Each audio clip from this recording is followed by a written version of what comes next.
Ladies and gentlemen, if you watched the brand new episode of Helluva Boss, you probably loved it because it was great. It was actually one of the greatest fictional episodes I've seen in a long time. We were introduced to a lot of interesting dynamics, one of which being Ozzie and Fizz, a very interesting couple, hell's healthiest couple, some might even say. I wanted to talk about him in terms of being an overpowered character done right, because I think they really did do him a lot of justice in this recent episode. So let's just jump right into it. This video is sponsored by Raid Shadow Legends. Let's go! Stop it! Okay, it's ridiculous how adorable these two are. It's not fair. It is not fair. The Giga Chad and the Femboy should never have been this cute. It's not fair. Like, for real, I knew these two would make a great villain couple. The fact that they are somehow giving the M&Ms a run for their money for the most wholesome couple in hell, that's just astounding. Well, I wouldn't go that far, honestly. I think it's toxic in its own way. The fact that they're not able to, like, admit to people out there that they actually are a couple is inherently a toxic relationship, but I am fine with that. These two went from being stolets but better to being actually able to communicate. Fizz x Ozzy, or Fizzy as I like to call it, is easily one of the most enjoyable couples we've gotten in Helluva Boss just ever. For all the feels it's giving me, I think a lot of people are kind of missing out on some of the possible red flags here, as there might be a little trouble in paradise. I mean, let's be real here. Is any story a good story without tragedy? Is there ever a good story without just tragedy afoot? Let's be real here. Nothing happy can ever last in real life. Why should it happen? Why should it last in fiction? As Fizz loves Oz, but from what we've seen, he might be getting tired of living in the gilded cage he's being kept in. Today I learned that I hate going outside. You won't have to again. Like that. Uh-oh, that sounds a little bit controlling from Big Daddy Hot Sexy Oz over here. That is a little bit concerning. So, let's just break it all down and discuss everyone's new faves. Please do. But before we discuss them, we gotta address the elephant in the room. Raid Shadow Legends? Well, I sure hope somebody picks up that phone. Do what? Because I f***ing called it! Oh god, he's so cute. And I also have a sponsor. Raid. Yeah, Raid Shadow Legends, subscribe to me, subscribe to me. We're seeing a soft love song in the club. We saw how they formed a very effective duo. Yeah, they're effective in real life, on the public, and they're also very effective in the sheets. Effective in the streets, effective in the sheets. That's what it's all about. Each other up and just adding so much to the song without trying to overshadow one another, as they are just both here to peer pressure Moxie into peer pressure, it makes us better people, peer pressure, sorry. Being vulgar, with them explicitly telling the boy that love is a joke. Which is hilarious because they're like in love. Only little bitches strum the strings of their hearts. Which sounds fair coming from the embodiment of lust. The only problem? Yeah, so basically, just a little bit of the Nuxanor spice. Asmodeus is one of the 7 deadly sins from hell. He's known as the weakest of the 7 deadly sins. He is the sin of lust. Lust inherently is without love attached to it. If there's love attached for it, it's not coming from a place of lust. So this entire relationship is hypocritical for him, and he knows that. That's why he can't tell people publicly. He has to keep it bottled inside. Yes, it is toxic in its own way. Yes, he's an incredibly controlling part of this relationship, although Fizz kind of seems to like getting dominated by the absolutely massive Leviathan kaiju cock that this man possesses, the Excalibur that this man has pulled out of a stone probably somewhere, but also the fact that he's so easy to be manipulated. Once his weak point's been found, he is so easily manipulated. That is how you create a wonderful overpowered character. An overpowered character inherently is a flaw, hence the term overpowered. He's too powerful to be written appropriately. They saved him here. They gave him an Achilles heel, which I think is just so great in regards to character writing. It really turns the 7 deadly sins, yes, into these incredibly powerful beings, but beings that can be exploited in one way or another. It really added a slice of humanity to hell, and the world building of it all, I think, was really good this episode. He's clearly lying. Man is the CEO of sex. As a second Fizz gets hit in the head by a very over there shit Millie, Ozzy's first reaction isn't to finish his number or to get pissed at Millie. His first instinct was to cradle Fizz's unconscious body, with the two giggling to themselves as they mock the M&M's love fest, only for the two of them to start nuzzling like they aren't in a room that was such a cute, that song. full of people. This was like the first real tip-off that something more was going on here. They may have talked a lot of shit about how love is for losers and sex is where it's at, but there was something beyond boss and employee relationship here. Initially, Yes, it was sir. kind of just anybody's guess, like, what was actually the vibe. As on one end, you could totally see them just be evil friends with benefits, being able to commit crime together and enjoy the weird power imbalance at the Why does he need to commit crime? Bro is John Sex, okay? Its couple just was drowning in. At the same time, though, those cuddles do not lie. The cuddles don't lie. You don't look at people at their most guarded. Don't look at people when they're performing. When people are performing, you don't know who they are. It's getting an inside look at who they are when they don't think people are looking at them. That is when you truly get a deeper glance as to what they believe in. Something was up, but we didn't know what exactly. Then oops happened, and now we know everything. Bro, man, his heart nipples. Goddamn, why does he look so hot? It's not. I'm Ozzy. Oh, again with the horn. Again, they are cute Get it? Get it? Because horn and they're horn. Okay. as fuck. So it turns out that this isn't just some lustful booty call, but turns out Fizz and Ozzy are in a Green pie. Every time I see this scene, I'm just like, that's just a little on the nose. Sure. healthy, committed relationship. We don't know if they're seeing other people on the side. It's a possibility, as neither of them scream monogamy, but this How dare you? emotional connection makes it pretty obvious that right now they are both each other's primary partner, and you can just feel that every second that they are together, and especially when they're not. As we watch Fizz go out of his way to prep Ozzy for the day, with Oz proving that this is true love, as nobody's gonna tolerate getting woken up with an air horn otherwise. Hanging out, making breakfast, making plans, and just being all the right amounts of horny. When you look Bro, what do you look like in the morning? Holy shit. back at the morning routine, though, you get to see more of the vulnerable side that these two kinds of lust that they really can't really show with anyone else. Yeah, that's the real tragic side of it. If you can't really express it publicly, does it really exist? There's always that feeling, that nagging sensation that it's gonna fall apart at any moment. As we know, Fizz lost his horns in the explosion that took his limbs. Yeah, but he didn't lose his hornies. And he very much alludes Sorry. that they haven't grown back when he's talking to Blitz. So it makes it kind of special that Fizz, the first thing he does in the morning is go get his nightcap to cover up his missing appendages. This is important because even when he's asleep, he's still hiding under the covers so that no one can see him. But it really says something that the only person that Fizz feels like That's comfortable rough. enough showing his horns to is Ozzy. Or lack thereof. The fact that he's missing them, these massive sign of pride among imps. The fact that he can sleep at night uncovered like that is just a sign of just how much trust and love they have for each other. Fizz doesn't feel like he has to hide his horns or any of his replacements when he's with him. This Yeah, in private, it's all hunky-dory. It's all well and good. imp has the world in the palm of his hand, but for all of his fame and glory, there are very few people that really know Fizz. With Oz being one of the few that can see him scars and all. Bro, what is with that fanboy attire every time? It just hits me in the, question mark. People may just think that Fizz is wearing makeup, when in fact his whole body is pretty much one giant burn scar from the explosion. But Ozzy's intimacy with Fizz makes sense, as it's implied that he's the one who built the mechanical limbs that he's wearing. We've seen that Yeah, because he has a massive dildo factory, so he understands robotics better than anyone. he does a lot of science in his job, which it's sex toys, but it's still tech. Bro, don't you say that. Dude, he's just Elon Musk, I'm realizing Asmodeus and Elon Musk have a lot in common. If he's not the one who built them, he's at the very least taken charge of being the one to help maintain Fizz's appearance. Bro, he's got his sex toys short-circuiting like they're Teslas. Like, the timeline is a little bit fuzzy on whether or not Fizz worked for Mammon or Ozzy first, as he's more associated with Oz, though he's more famous as Mammon's mascot. But given Ozzy's technical inclinations, it's a pretty good guess to imagine that Oz came first, and that he might have been the one that helped rebuild Fizz after he lost everything. He's even got a Yeah. little heart on the arm for Ozzy, and Oh, really? I thought the heart on the arm was because his arm is a sex toy. a little symbol of the love they share. Part of his entire aesthetic, but we're gonna ignore that for shipping. They are in love, and mind you, they are getting roasted by the media Boobs? Titty? for it. As yes, Ozzy I'm just saying, if there's titties on this thumbnail, they're warranted. is the sin of lust. His whole brand is sex, sex, and more sex. So the fact that this man is in a romantic, let alone something as lovey-dovey as he is with Fizz, is And dude, and it's so funny because the fact that Stolas this man thinks is it's in so a romantic, cute. Like they're like let hugging alone each something other as and stuff. lovey-dovey as You have Stolas. Dude, I'm not gonna lie, Stolas could get it. he is with Fizz, is pretty much one massive breach in the image he's probably And they're all like, wait a second, what? Huh? Love? spent years cultivating. This man is known for fucking, and the fact that he's actually Bro, what a way to go. What a name he made for himself. Holy crap.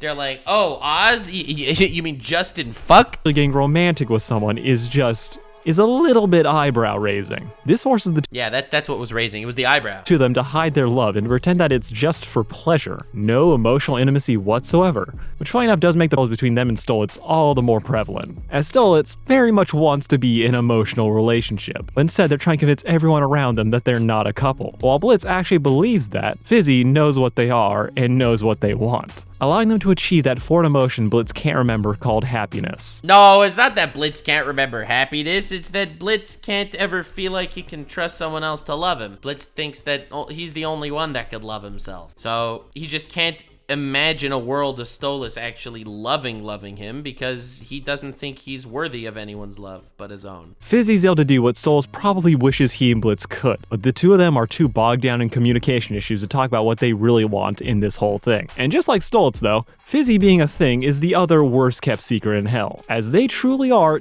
terrible at hiding this. Well, yeah, but then again, who's gonna tattle on the demon lord of lust? Oz, I have the new shipment of...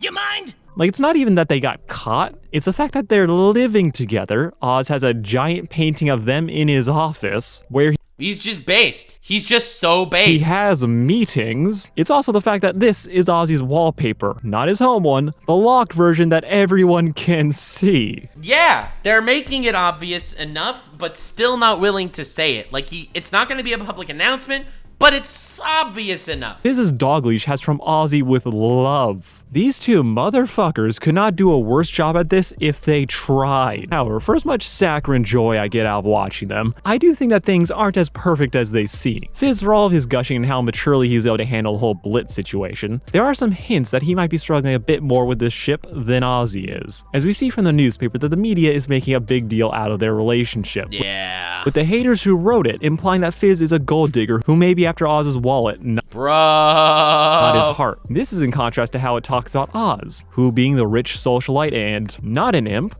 is hyped up as Studley while simultaneously being prepped to be the would-be victim of the situation who got bedazzled by a, quote, imp. This... Yeah, that's kind of hilarious because, I mean, you do obviously and clearly see, even in real life, how the media likes manipulating all this shit to fit whatever message they're trying to really put out there. I think that's very appropriate, and very often you'll have one side of the coin that doesn't actually care. They know that no matter what the media says, no matter how many times you're getting canceled on Twitter, it's not really going to do anything to you. Which is why I still continue to make pretty much exactly the same content I've always made. Slight variations in my content, but it's not like I hide my personality for the sake of not getting canceled on Twitter.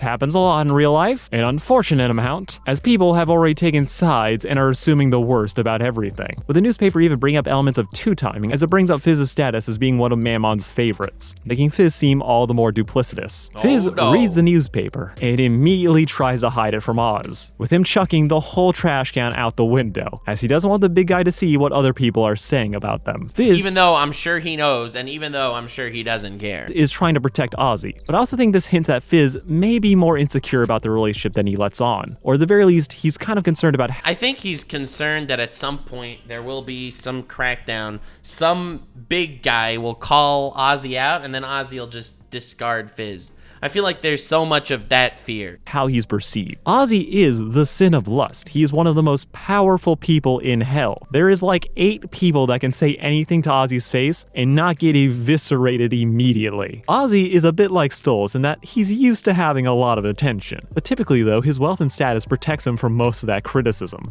Yeah, it's like, bro, okay, so there's a tweet on Twitter with 60,000 likes calling me equal. What's that gonna do to me? Nothing, to be honest. Like, it's really not gonna affect, I mean, it'll affect my mental health maybe, but ultimately, will it change who I am or get me in trouble in real life? No, it won't. With him and Fizz hiding their relationship from the media being more about his brand than any personal stigma that will affect him. Like, it'd be drama, but he probably would be fine. It would be drama. Meanwhile, Fizz, though, True. despite also being rich, Let's doesn't have go, that same dude. free check from vitriol.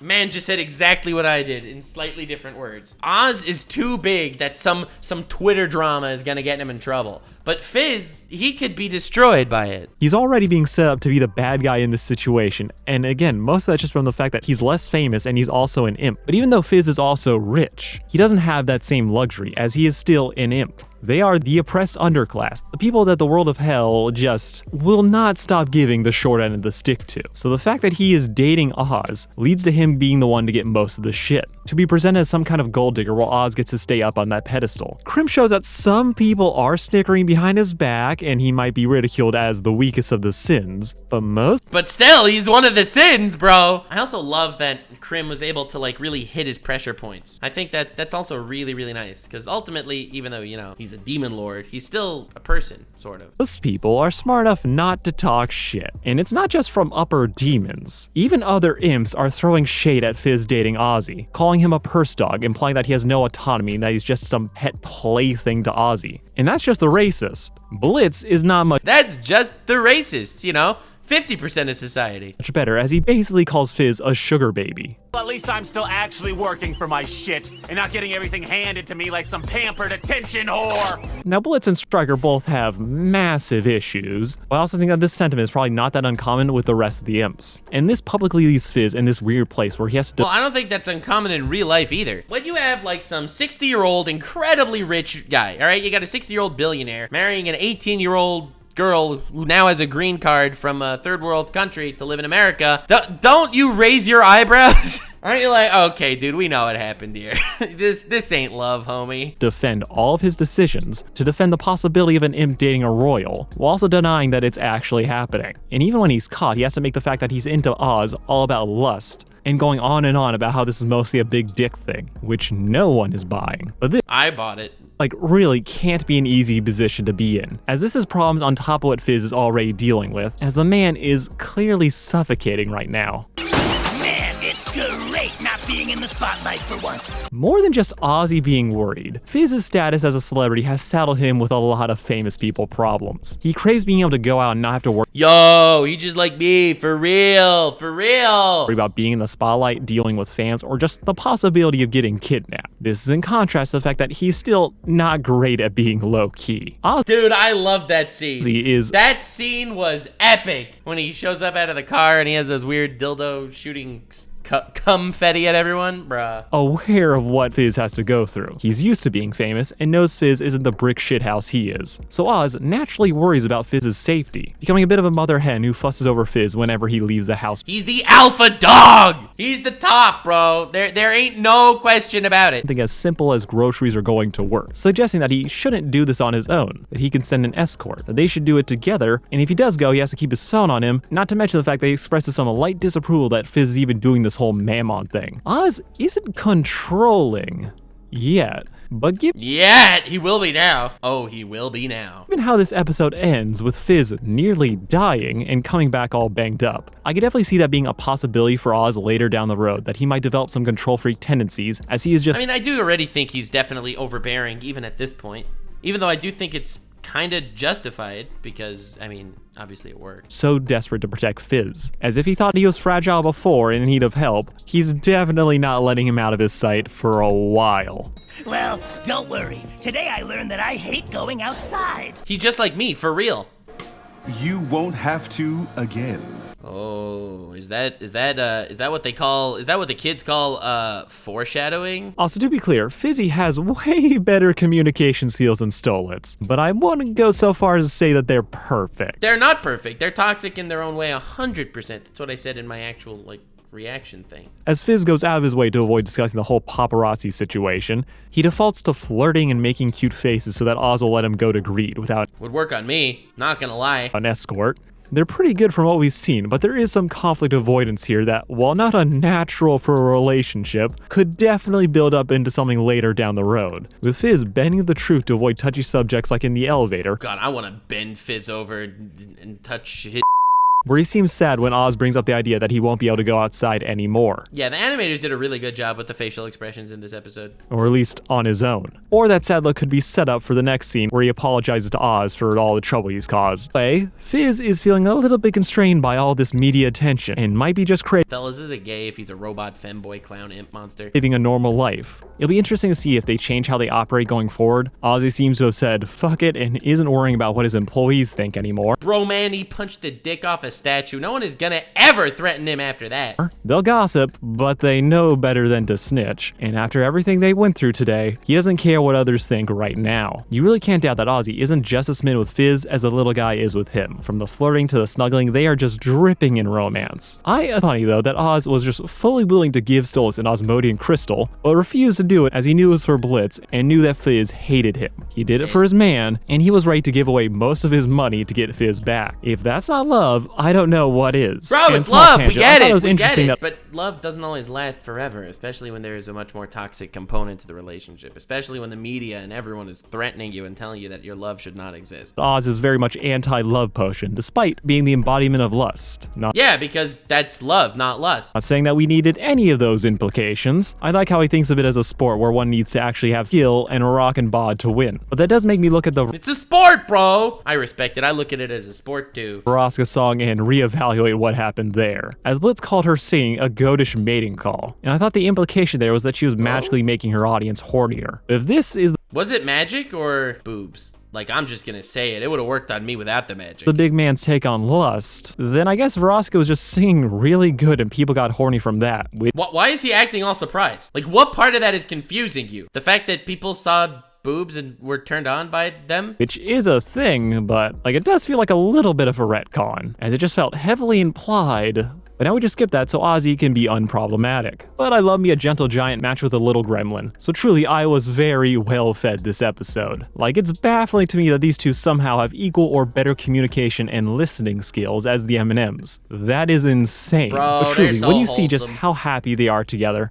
you get it. Even Stolas and Blitz, for all the baggage that's going on in their lives, they still approve and support these two together as they see just how happy the other makes them. There's no jealousy That's about what what they it's all don't about. have, only appreciation that it's working out for somebody else. Yeah. For Fizz to have someone to I be there respect in the it. worst times of his life. To have someone to not care about his battered body, or for Oz to have someone he doesn't have to put on this persona of hypersexuality and can just be genuinely in love with. While we don't get too much in-depth details about them, they are just pure wholesomeness. So to see the two of them put the pieces back together after a long day, I want to see it crumble. I'm crazy. I know. Listen. I just want to see it crumble and fall apart. I want to see strife and drama. Ozzy slowly replacing Fizz's damaged limbs as he gets nervous around scissors, probably still reeling from the experience of when he lost his limbs and his cybernetics were first attached. But he takes a breath, lets Ozzy in, and together they fix what's broken. I love these two. They really are Stolitz, but better. Stop saying that, please. That's not true. They're not. I mean, obviously, it's a healthier relationship, but what does better even mean? bedroom shenanigans must be insane.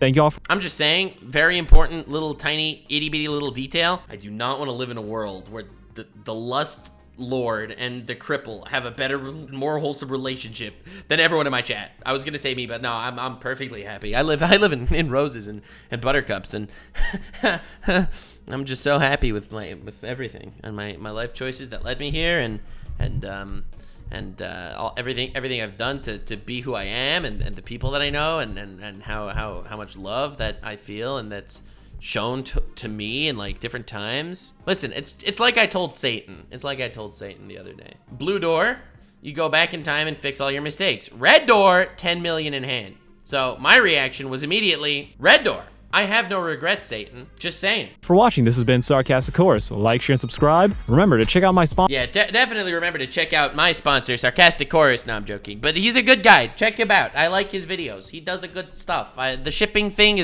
always freaks the hell out of me. I'm not gonna lie. Shipping is just not my area necessarily, but as toxic relationships are my area. Let's go, baby. Like, subscribe, and follow me on Twitch. Stay weird, fam.